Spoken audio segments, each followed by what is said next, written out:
নমস্কার, আমি প্রীতম দাস।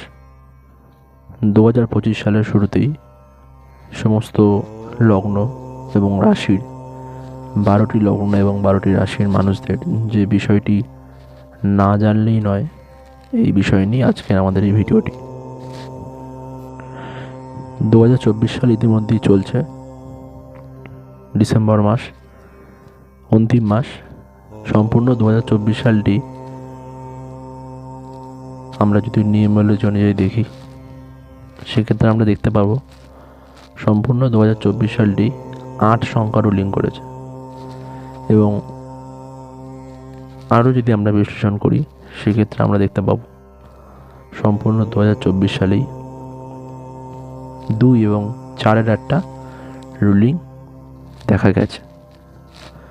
সেক্ষেত্রে সম্পূর্ণ 2024 সালটিকেই বলা গেছে শনির বছর, বা শনিদেবের প্রভাবে এই বছরটির একটা বিশাল ভূমিকা পাওয়া গেছে। সেক্ষেত্রে বিচার্য বিষয়, এই বছরের মধ্যে আমরা একটা চন্দ্রের ভূমিকাও পেয়েছি, এবং অবশ্যই রাহুর একটা প্রেজেন্টেশন এখানে রয়েছে। যে জিনিসটি এখানে সবচেয়ে বেশি 2024 সালে ম্যাক্সিমাম মানুষেরই মানসিক প্রেশার, অ্যাংজাইটি, এই ধরনের চাপ একটু ছিল। এটা মূলত নির্ভর করছে মানুষের পরিস্থিতি, বিশেষ করে যাদের ধাইয়া সাড়ে সাথে চলেছে, অথবা চন্দ্রের দশা, রাহুর দশা, বা শনির দশা, বা অন্তর্দশা থাকতে পারে। বিশেষ করে যাদের বাচ্চাটে এই প্ল্যানেটগুলোর অবস্থান খারাপ। তো আমাদের আজকের এই ভিডিওটি 25 সালের শুরু থেকেই যেহেতু, সেক্ষেত্রে এটা না বললেই নয়, তাই আগে থেকেই এটা আমাদের বিশ্লেষণ করতে হলো। বর্তমান সময় আমরা যদি দেখি, শনিদেব কুম্ভ রাশিতে স্থিত, রাহু মীন রাশিতে, মঙ্গল বর্তমান সময় এখনো কর্কট রাশিতেই নিচস্থ হয়ে বসে রয়েছে, বৃহস্পতি এই মুহূর্তে আপাতত এই সময় বৃষ রাশিতে রয়েছেন, কেতু কন্যা রাশিতে রয়েছেন, এবং সূর্যদেব এবং বুধ বৃশ্চিক রাশিতে স্থিত। এবং এই সম্পূর্ণ বিষয়টির মধ্যে মঙ্গলের অবস্থান কিন্তু নিচস্থ আপাতত। 7ই ডিসেম্বর 2024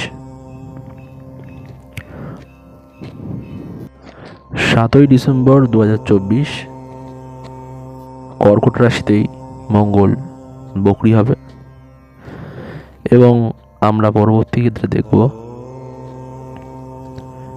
2025 সালের 21শে জানুয়ারিতে এই মঙ্গলই বকরি অবস্থায়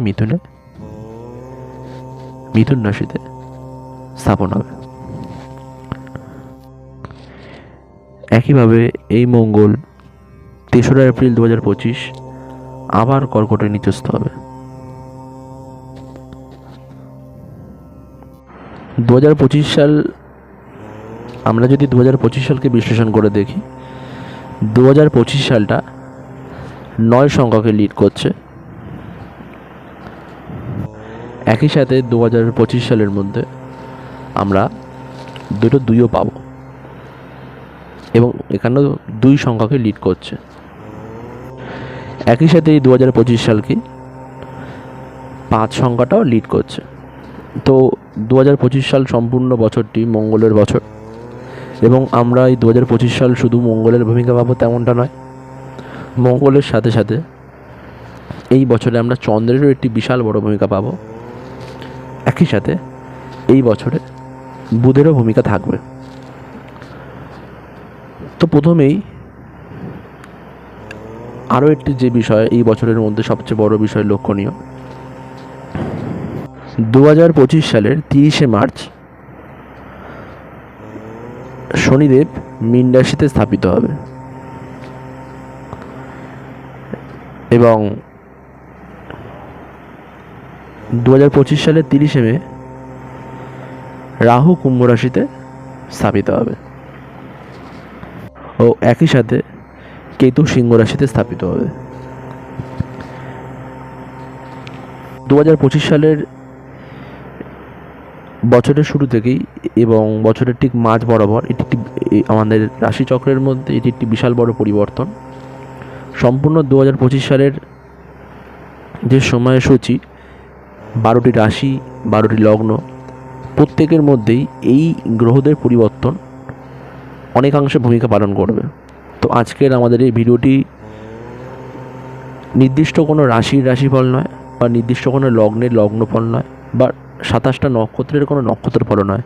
প্রত্যেকটা নক্ষত্র বা প্রত্যেকটা রাশি বা প্রত্যেকটা লগ্ন প্রত্যেকটা মানুষের উপরই এই বছরের প্রভাবটা পড়বে। এবং ভিডিও শুরুতেই যে বিষয়টা বলে নেওয়া হয়েছে যে যেহেতু বছরটা লিড করছে মঙ্গল, চন্দ্র এবং বুধ এবং সর্বাপেক্ষা শনিদেবের একটি বৃহৎ পরিবর্তন, রাহুর একটি বিরাট পরিবর্তন, একই সাথে কেতুরও একটি বিরাট পরিবর্তন। তো সেক্ষেত্রে আমরা যদি ভালো করে দেখি প্রত্যেকটা মানুষের উপরই কিছু না কিছু পরিবর্তন দেখা যাবে।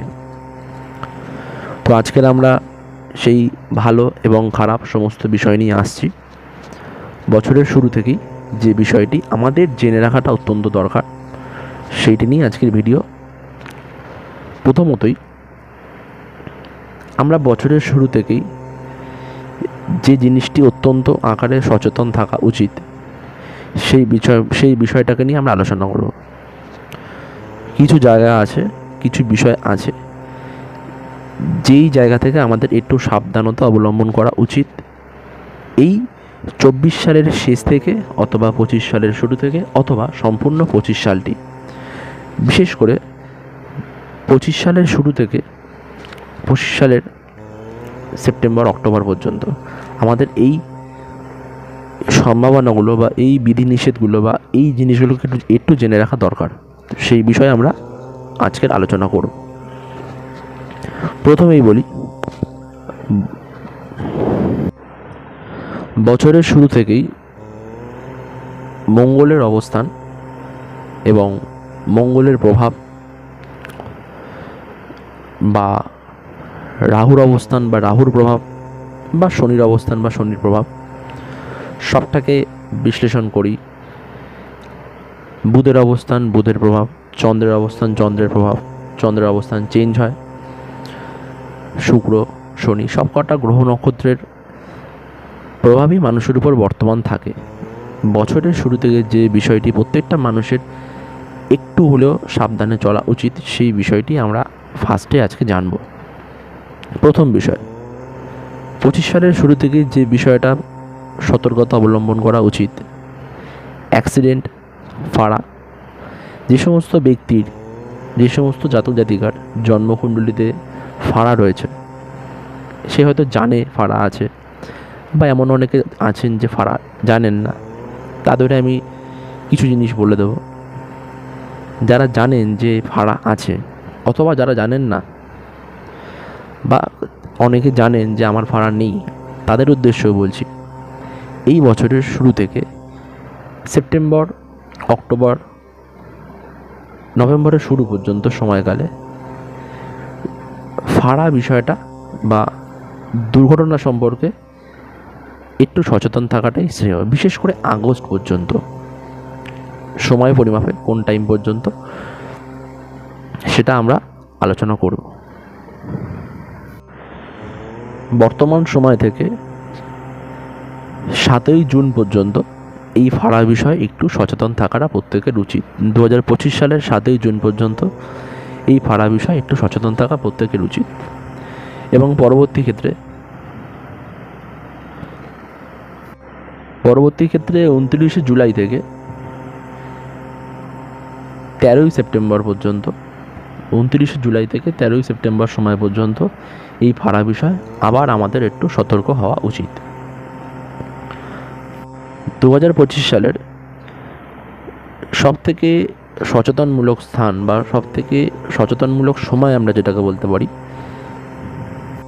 যে সময়টা আমাদের অত্যন্ত সতর্ক থাকা উচিত, 30 মার্চ 2025 থেকে 30 মে 2025, এই সময়টা আমাদেরকে অত্যন্ত সতর্ক সচেতন থাকাটা উচিত। কী বিষয়ে সতর্ক থাকা উচিত তার একটা বিষয় নিয়ে আমরা ইতিমধ্যে আলোচনা করলাম, ফাঁড়া অ্যাক্সিডেন্ট ঝুঁকি। শুধুমাত্র ফাঁড়া অ্যাক্সিডেন্ট ঝুঁকি নয়, আমাদের লোহা বা বিভিন্ন ধারালো অস্ত্র, যারা এই সমস্ত বিষয়ের সাথে যুক্ত তাদেরকে অত্যন্ত সতর্ক হওয়া উচিত। অ্যাক্সিডেন্ট, ফাঁড়া, আগুন, যারা বাড়িতে পশু পাখি পোষেন তাদেরকেও, বা রাস্তাঘাটেও আমাদের পথ কুকুর থাকে সেক্ষেত্রেও সতর্ক হওয়া উচিত। যাদের ব্লাড রিলেটেড কোনো সমস্যা আছে, স্পাইনাল কর্ডে কোনো প্রবলেম আছে, ব্রেনে কোনো সমস্যা, ব্রেনে বলতে আঘাত বা কোনো চোট কখনো লেগেছিল, বা এই ধরনের কোনো কাজ কেউ করে যেখানে মাথায় কোনো প্রেশার পড়ে, সেক্ষেত্রে ভারী জিনিস বয়, এদেরকে একটু সতর্ক হওয়া উচিত। যাদের হার্টের কোনো সমস্যা আছে, ব্লাড রিলেটেড কোনো প্রবলেম আছে, কোলেস্টেরল হাই, এই সময়টা এদেরকে সতর্ক থাকা উচিত। যাদের অস্ত্রোপচার হওয়ার কোনো যোগ ছিল বা যোগ আছে বা এই ধরনের কোনো সম্ভাবনা তৈরি, তারা অবশ্যই সতর্ক হন, ডাক্তার দেখান এবং এই বিষয়ে সতর্ক হয়ে সঠিক সিদ্ধান্ত নিন।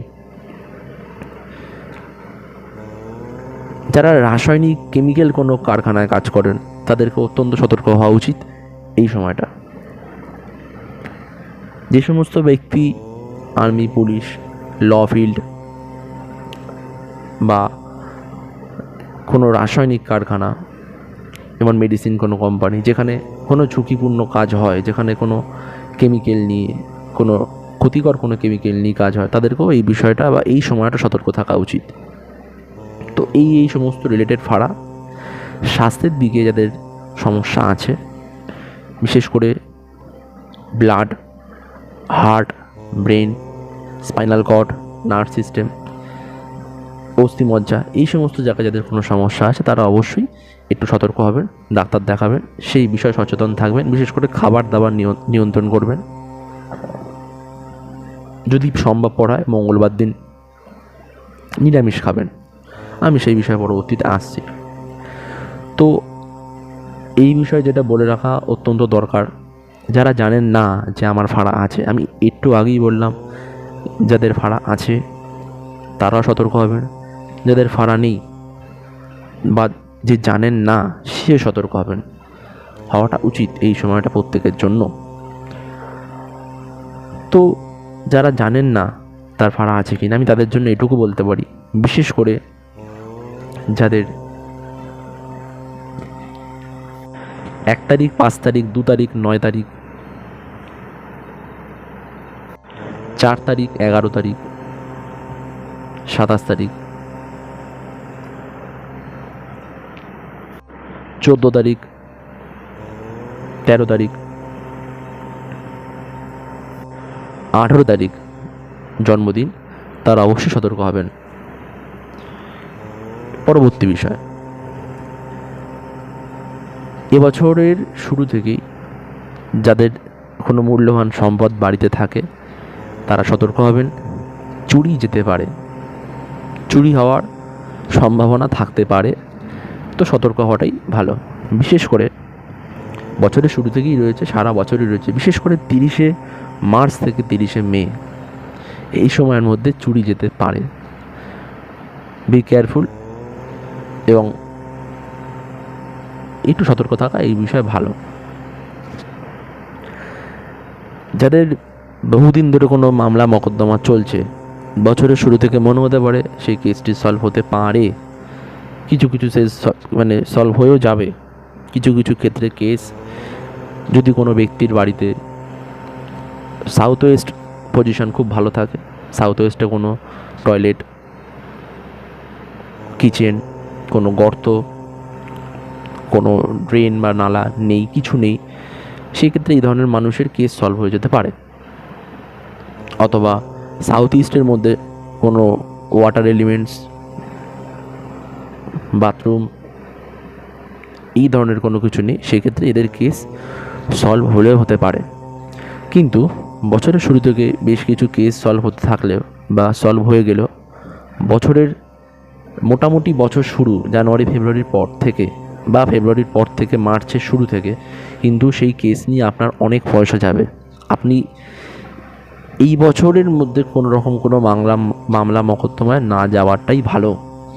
কোনো রকম কোনো ঝড় ঝঞ্ঝাট যেখান থেকে আপনার অর্থ নাশ হতে পারে, আপনার টাকা খরচ হতে পারে, আপনি বিপদে পড়তে পারেন বা আপনাকে কোনো সমস্যার সম্মুখীন হতে পারে, সেই সমস্ত দিকে এই বছরে না যাওয়াই ভালো।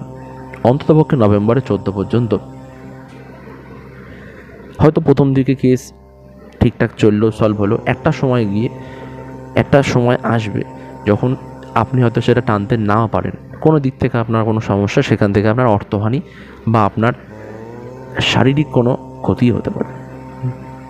দ্বিতীয়ত, অনেকের ভাঙা রিলেশন গড়ে যেতে পারে, কিন্তু এই রিলেশনই আপনাকে পরবর্তী ক্ষেত্রে বিপর্যয় ফেলতে পারে। অনেকের রিলেশন ভাঙতে পারে, তাই সেক্ষেত্রে নিয়ন্ত্রিত জীবনযাপন, পরস্পরের মধ্যে কমিটমেন্ট জীবনযাপনটা অত্যন্ত দরকার, যাতে এই সমস্যা না হয়। অনেকের বিয়ে হচ্ছে না, বিবাহ বিলম্বিত হচ্ছে, অনেকের চাটে থাকে, অনেকের সময় বিয়ে দেরিতে হয়। সেই ক্ষেত্রে দেখা যাবে বছরের শুরু থেকে কিছু বিয়ে হচ্ছে, কিছু বিয়ে ঠিকঠাক হচ্ছে, কথাবার্তা হচ্ছে। সমস্যা থাকতে পারে, জোর করার কিছু নেই। বছরের শেষের দিকে সময় হলে অবশ্যই বিয়ে হবে, কিন্তু এই সময়টা না এগোনোই শ্রেয়। প্রেশার দিয়ে কোনো কিছু করার ঠিক নেই, যেটা ঠিক হয়ে আছে ঠিক আছে, ডোন্ট ওয়ারি, কিন্তু নতুন করে ঠিক না করাটাই এই বছরের জন্য, অন্ততপক্ষে নভেম্বরের পর্যন্ত ঠিক না করাই শ্রেয়। আটকে যেতে পারে, সমস্যার সম্মুখীন হতে পারে। যাদের কোনো রকমভাবে, যে সমস্ত ব্যক্তির কোনো রকমভাবে মঙ্গল পীড়িত, রাহু পীড়িত, হয়তো আপনারা জানেন না সবাই, সেক্ষেত্রে আপনারা যে জানেন মঙ্গল পীড়িত কিংবা রাহু পীড়িত কিংবা শনি পীড়িত, সেক্ষেত্রে তারা অবশ্যই কোনো মামলা মকদ্দমা, ঝুঁকিপূর্ণ কোনো কাজের দিকে এই সময় না যাওয়াটাই শ্রেয়। পারিপার্শ্বিক পরিস্থিতি সব কিছুতে নিজেকে না জড়ানোটাই ভালো। এই সময় অনেক রকম আশপাশে অনেক রকম সমস্যা থাকতে পারে। পারিপার্শ্বিক দিক থেকে ঝামেলা ঝঞ্ঝাট, একটা যুদ্ধের মতন পরিস্থিতি হতে পারে নিজের অঞ্চলে, নিজের এলাকায়। তো সেক্ষেত্রে যতটা সম্ভব সঠিক গাইডেন্স মেনটেন করে নিজেকে না যুক্ত করাই শ্রেয়। এতে নিজের ক্ষতি হবে প্রত্যেকটা মানুষের। এই বছর বা বছরের শুরু থেকে যুদ্ধ বা মহামারী অথবা অপরাধমূলক কাজ, অপরাধমূলক প্রবৃত্তি, অপর কোনো মানুষের জন্য আপনার সম্মানহানি, সেটা ছেলে হোক বা মেয়ে হোক, নারী হোক বা পুরুষ হোক, প্রত্যেকের জন্য নিজের সম্মানহানি, এই ধরনের সমস্যা বৃদ্ধি পাবে। সমাজের মধ্যে এই ধরনের সমস্যা বেশি বৃদ্ধি হবে। পারিপার্শ্বিক দেশের কূটনৈতিক পরিস্থিতি সমস্যা আসবে, রাজনৈতিক পরিস্থিতির সমস্যা আসবে, এখান থেকে যুদ্ধের মতন পরিস্থিতি তৈরি হতে পারে। কিন্তু যাই তৈরি হোক, ওভারঅল ক্ষতি হবে মানুষের। তো সেই ক্ষেত্রে মানুষের এই দিকগুলোতে অবশ্যই চোখ রাখা বা অবশ্যই নিজেকে সেই সমস্যা থেকে বার করে আনার পথ বেছে নেওয়াটাই উচিত। সব সমস্যা নিজেকে না জড়ানোই ভালো। কারণ বাড়ি বহুদিন ধরে জায়গা কেনা রয়েছে বা বাড়ি করবে বলে ঠিকঠাক করছে, অন্ততপক্ষে বছরের শুরুর দিকে করলেও ঠিক আছে, আপ টু ফেব্রুয়ারির পর শুরু না করাই শ্রেয়। সমস্যা আসতে পারে, সেখান থেকে কোনো ত্রুটি হতে পারে। বিশেষ করে যদি 30শে মার্চ থেকে 30শে মে এই ধরনের কোনো কাজ, কোনো শুভ কাজ না করাটাই ভালো। আপনি দোষের ভাগী হবেন। এই সময়টা কোনো ভালো কাজের জন্য নয়। কিছু ভালো আপনার জন্য হতেই পারে, একটা সময় প্রত্যেকটা মানুষের যে খারাপ থাকবে তেমন নয়, কিন্তু কিছু খারাপটা যেটা ঘটবে সেটা অত্যন্তই খারাপ, সেটা সমাজের জন্য হোক বা প্রত্যেকটা মানুষের জন্য হোক, এই সময় এই প্রবলেমটা আসবে। যাদের সাড়ে সাথী চলছে, মকর রাশি সাড়ে সাথী শেষের পর্যায়ে, কুম্ভ রাশি মীন রাশি সাড়ে সাথী চলছে। 30শে মার্চ মেষ রাশি সাড়ে সাথী শুরু হবে। সেক্ষেত্রে মকর রাশিকে আমরা যদি বাদ দিয়ে রাখি, কুম্ভ রাশি, মীন রাশি, মেষ রাশি, এই তিনটে রাশির সম্পূর্ণ 25 সালের, বিশেষ করে 14ই নভেম্বর পর্যন্ত এবং আরও বিশেষ করে 30শে মার্চ থেকে 30শে মে পর্যন্ত বদনামের ভাগী হতে পারে। কোনো বিষয় নিজে বদনামের ভাগী হতে পারে। এবং শুধু এই তিনটে রাশি নয়, কর্কট রাশি, বৃশ্চিক রাশির বর্তমানে ধাইয়া চলছে। তো সেক্ষেত্রে যাদের যে সমস্ত রাশির ধাইয়া চলবে এদেরকেও সচেতন হওয়াটা উচিত। শুধু যাদের ধাইয়া চলছে বা সাড়ে সাথী চলছে তেমনটা নয়, যে কোনো 12টি রাশির মধ্যে যে কোনো রাশি সম্পন্ন ব্যক্তির এই 30শে মার্চ থেকে 30শে মে সময়টাকে একটু সচেতন থাকা দরকার। দোষের ভাগী, অপরাধমূলক প্রবৃত্তির শিকার, টাকা চুরি, ভাড়া, অ্যাক্সিডেন্ট, ঝুঁকি, যে রোগ এতদিন ধরে ছিল না হঠাৎ করে আপনি জানতে পারলেন যে আপনার এই রোগ হলো, অস্ত্রোপচার, এই ধরনের বিভিন্ন সম্ভাবনা ঘেরাটোপে ঘিরে থাকবে। গুপ্ত শত্রু হঠাৎ করে বেরিয়ে এলো, এতকাল ছিল না, হঠাৎ করে গুপ্ত শত্রুতা বেরিয়ে এলো।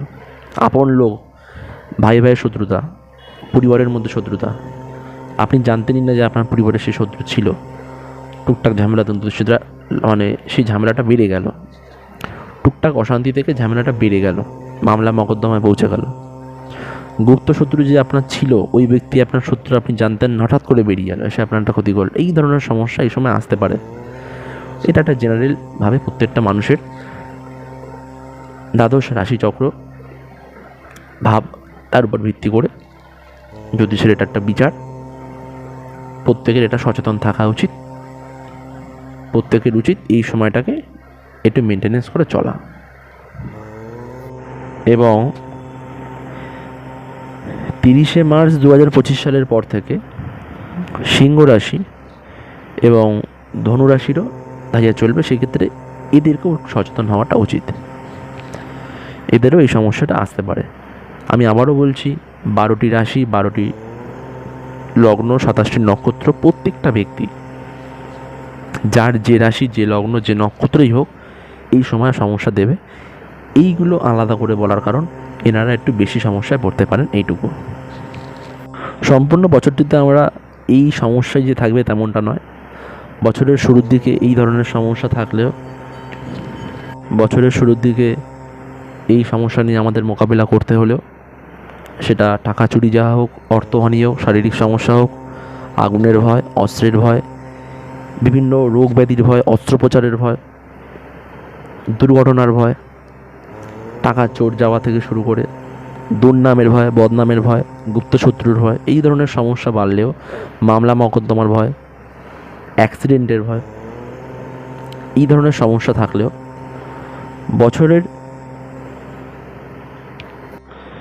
বছরের শেষের দিক থেকে, সেপ্টেম্বরের শেষের দিক থেকে, 14ই সেপ্টেম্বরের পর থেকে আস্তে আস্তে সময় ভালো হতে থাকবে। আগস্টের শেষ, সেপ্টেম্বরের শুরু, 14ই সেপ্টেম্বরের পর থেকে আস্তে আস্তে সময় ভালো হতে থাকবে। বিশেষ করে 28শে অক্টোবরের পর থেকে সময়টা অত্যন্ত ভালো হবে। এবং বছরের শেষে মাত্র 2টো দিন ছাড়া এই সেপ্টেম্বরের পর থেকে অল্প অল্প করে সময় ভালো হবে। এবং 28শে অক্টোবরের পর থেকে দিনগুলো ওভারঅল সব মানুষেরই কম বেশি ভালো যাবে। এবং 2টো দিন ছাড়া সম্পূর্ণ বছরের শেষটা অত্যন্ত ভালো হবে। বছরের শেষে আপনাদের পেন্ডিং কাজ হয়ে যাবে, না হওয়া চাকরি হবে, না হওয়া ব্যবসার গ্রো হচ্ছে না, আপনি বছরের শুরুতে খুলেছিলেন, সেই সময় কিন্তু ব্যবসার গ্রো হবে। যেই সমস্ত কাজ আপনার পেন্ডিং ছিল, সেই পেন্ডিং কাজ হঠাৎ করে হওয়া শুরু করবে। একই সাথে যাদের বিবাহের কোনো সমস্যা ছিল, রিলেশনে কোনো প্রবলেম ছিল, বিশেষ করে রিলেশনের প্রবলেম তাদের হবে যাদের মাঙ্গলিক রয়েছে, যাদের 7th হাউস থেকে শুরু করে 5th হাউস থেকে শুরু করে এখানে কোনো সমস্যা আছে, যাদের বিবাহের স্থানে কোনো প্রবলেম আছে, যাদের বিবাহ বিলম্বিত আছে, এই ধরনের সমস্যা যাদের আছে তাদের কিন্তু এই সেপ্টেম্বরের পর থেকে অল্প অল্প করে ঠিক হবে সমস্যা, এবং 28 অক্টোবরের পর থেকে তারা অনেকটাই ভালো ফলাফল পাবে, না হওয়া কাজ হবে, বিবাহের সমস্যা দূর হবে, আপনি কোথাও টাকা ইনভেস্ট করেছিলেন তার প্রফিট আপনি পাবেন। বিশেষ করে যারা ইলেকট্রিক্যাল কোনো জিনিসে, গভর্নমেন্টের কোনো উচ্চপদস্থ কোনো কাজ, র মেটেরিয়ালসের কোনো জিনিস, রাসায়নিক কোনো দ্রব্যের জিনিস,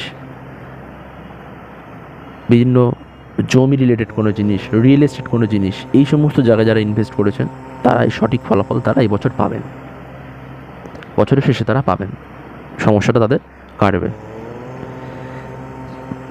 আপনার ব্যবসা বা যাদের ব্যবসা খুব একটা ভালো চলছিল না, সেক্ষেত্রে কিছুটা হলেও ব্যবসার ভালো ফল বছরের শেষে তারা পাবেন। না হওয়া পেন্ডিং কাজগুলো সলভ হবে, ফারার সমস্যাটা অনেকটা কাটবে, সমস্যা মিটবে। এবং যাদের প্রাপ্তির স্থান রয়েছে, যারা এই বছর যাদের চার্ট প্রাপ্তির কিছু ইন্ডিকেট করছে যে হ্যাঁ ভালো সময়, ভালো দশা, ভালো অন্তর্দশা চলছে, তারা বছরের শেষে ভালো কিছু অর্থ, ভালো জমি, ভালো প্রপার্টিস প্রাপ্তি করতে পারেন। তো সেই বিষয়ে অবশ্যই আগে থেকে সচেতন হোক, আগে থেকে তার প্রিপারেশন নিতে পারেন। বছরের শেষে ভালো প্রাপ্তির যোগ কিন্তু রয়েছে। বিশেষ করে যে সমস্ত মানুষের মেষ রাশি, বৃশ্চিক রাশি, সিংহ রাশি, কর্কট রাশি, মীন রাশি, ধনু রাশি, এদের প্রাপ্তির যোগ রয়েছে। মকর রাশিও আংশিক অর্থে বছরের এই 25 সালের মার্চের পর থেকে ভালো প্রাপ্তি যোগ রয়েছে। তো এক্ষেত্রে এই সমস্ত ব্যক্তিদের আগে থেকে প্রিপারেশন হয়ে, আগে থেকে সঠিক ভাবনা চিন্তা করে আপনার কোন বিষয়ে প্রাপ্তি আছে, আপনি কোন বিষয়ে পেতে পারেন সেটা আপনি জানেন, সেই বিষয়ে আপনি সচেতন হয়ে আপনি সেই সময় সেই কাজটিকে সম্পূর্ণ করার চেষ্টা করুন। বছরের শেষের থেকে, সেপ্টেম্বরের পর থেকে, 14 সেপ্টেম্বরের পর থেকে অল্প অল্প করে ভালো সময় আসবে, বিশেষ করে 28 অক্টোবরের পর থেকে। তবে হ্যাঁ, বছরের সম্পূর্ণ বছরের মধ্যে যে দিনটিদের যে দুটি দিনকে আপনাদের অবশ্যই মনে রাখা উচিত, 7ই ডিসেম্বর এবং 29শে ডিসেম্বর থেকে 31শে ডিসেম্বর। এই 7ই ডিসেম্বর দিনটি এবং 29শে ডিসেম্বর থেকে 31শে ডিসেম্বর এই দিনটি কিন্তু ঝুঁকিপূর্ণ কোনো কাজ না করাই ভালো। বন্ধুবান্ধব, আত্মীয় স্বজন, পাড়া প্রতিবেশী, যেখানে কাজ করছেন, কর্মক্ষেত্র, স্কুল, কলেজ ইত্যাদি বিভিন্ন জায়গা থেকে সমস্যা আসতে পারে। ফাঁড়া, অ্যাক্সিডেন্ট, ঝুঁকি, এই দিনটায় কিন্তু একটু নিয়ম নীতি মেনে নিষ্ঠা ভরে থাকাটা ভালো। এই দিনটা কিন্তু এনজয় আলাদা ব্যাপার, এনজয় করতেই পারে। বছরের শেষে 29 থেকে 31 তারিখ লোকে এনজয় করার দিন, আনন্দ করে। আনন্দের বিষয় আমি বলছি না, সচেতনতার কথা বলছি। খুব একটা ভালো সময় কিন্তু এই 7ই ডিসেম্বর আর 29 থেকে 31 ডিসেম্বর ভালো যাওয়ার কথা নয় কারোরই। সচেতনতা আপনার হাতে, সচেতন থাকলে এই সময়টা থেকে বিপদ থেকে এড়িয়ে যাওয়া সম্ভব। ভাড়া থেকে শুরু করে এই ধরনের সমস্যা আসতে পারে। সম্পূর্ণ বছরের যাতে ভালো যায়, যে যার মতন করে প্রিপারেশন নেয়, যে যার মতন করে তার যে আরাধ্য দেবদেবী তার আরাধনা করে, সেটা সম্পূর্ণ তাদের ব্যাপার। যার যে ইষ্টদেব দেবতা সে তার কাছে প্রার্থনা করলেই হবে, এটাতে কোনো বাধা নিষেধ নেই বা বিধি নিষেধ নেই। সে যা খুশি করতে পারে, যার যাকে ইচ্ছা পুজো করতে পারে। তবে হ্যাঁ, যদি এই বছর সম্পূর্ণভাবে কোনো ব্যক্তি অন্তত মঙ্গলবার দিন নিরামিষকে হনুমান চালিসা পাঠ করে, সে সুফল পাবে। অনেকাংশেই তার বছরটা ভালো যাবে, অনেকাংশেই তার এই বছরে সে সুফল পেতে শুরু করবে। বছরের প্রথম থেকেই অনেকটা বাধা বিপত্তি কাটবে। এবং যদি কারোর সম্ভব হয় শনিবার দিন দক্ষিণাকালীর পুজো দেওয়া, সেক্ষেত্রে তার বছরের সমস্যাটা এই বছর কাটবে বা আংশিক হলেও সমস্যা থেকে সে বেরিয়ে আসতে পারবে। যদি সম্ভবপর হয় প্রতিদিন অন্তত 3 বার করে, কিংবা 8 বার করে, কিংবা 28 বার করে, বা আপনি যতটা পারেন, আপনার যেমন মনে হয় 108 বার করে হোক, মহামৃত্যুঞ্জয় মন্ত্র পাঠ করতে পারেন, অনেক সমস্যাই দূর হবে। ভালো থাকবেন। অনেক অনেক অনেক শুভেচ্ছা নতুন বছরের, আগামী বছরের জন্য আগাম শুভেচ্ছা। ভালো কাটাবেন, সাবধানে থাকবেন। আবার যদি এই ভিডিওটি কারোর ভালো লেগে থাকে, যদি মনে হয় যে না ভিডিওতে ভালো লাগার মতন কিছু আছে, লাইক করবেন। আপনার যদি মনে হয় লাইক করবেন, কমেন্ট করবেন, পারলে শেয়ার করবেন, যদি সম্ভব হয় চ্যানেলটিকে সাবস্ক্রাইব করবেন এবং পেজটিকে ফলো করবেন। নমস্কার, ভালো থাকবেন।